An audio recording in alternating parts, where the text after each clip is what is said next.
Hey everybody. So today we're going to talk about something that's just a little extension of orbits. So this is really kind of the truth about orbits. About orbits.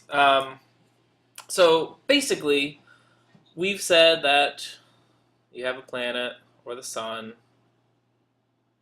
and things orbit nicely around where you have the radius, and it's just always moving around where the velocity is perpendicular, um, and the force between the two things are the centripetal force. So they're acting back and forth. The bigger thing that's in the center is pulling harder towards the thing that is orbiting.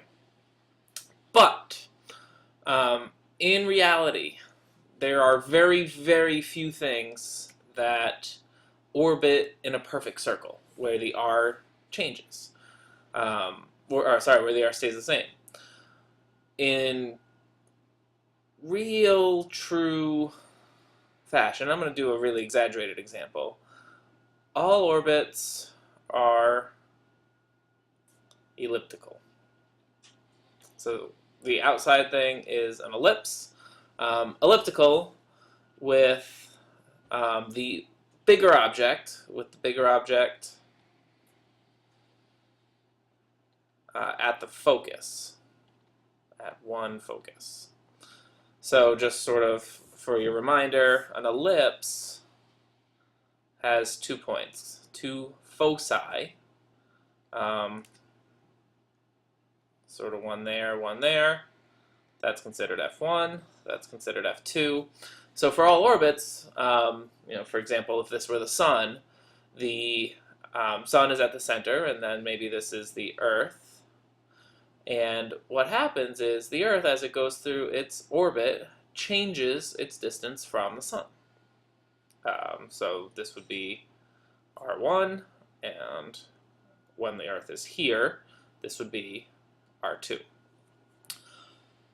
So how does that affect the movement of the Earth? Well, when the Earth is at R2, the force between the Earth and the Sun, so FSE, Sun and Earth, the force between the Sun and the Earth at R2 is going to be a lot greater than the force between the Sun and the Earth when the Earth is at R1, because it's further away at R1.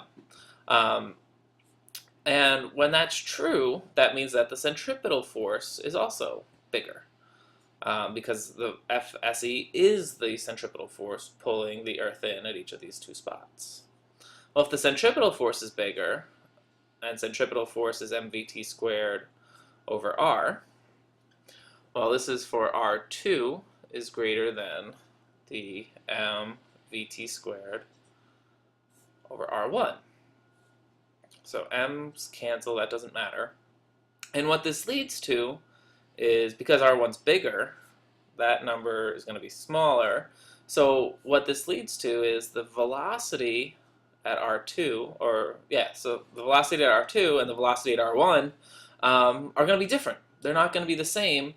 And in fact, it just means that VT2, the velocity of the Earth at this point, versus the velocity at this point, VT2 and VT1, VT2 is going to be greater than VT1, just to make these equations work out. So the ultimate thing here is when any planet or moon or satellite, whatever, is closer, is at, let's put it this way, at its closest point to what it's orbiting,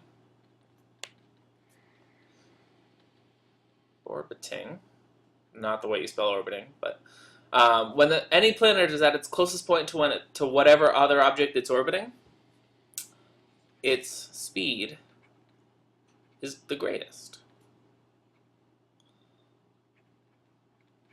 the highest. Tomorrow in class, we're going to do an actual calculation for the Earth, and we'll see how many different miles per hour it is when the Earth is farthest from the Sun and when the Earth is closest to the Sun. Actually, we'll do it in meters per second. And we'll see just the difference in the speed of the Earth. Because, like I said, the Earth truly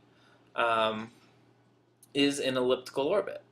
So the ultimate goal, and I'll be done in about 30 seconds, the ultimate idea is no matter where you are on this path for the Earth, point A, call that one B, C, and D, at its highest velocity is when Earth is at point B, this one.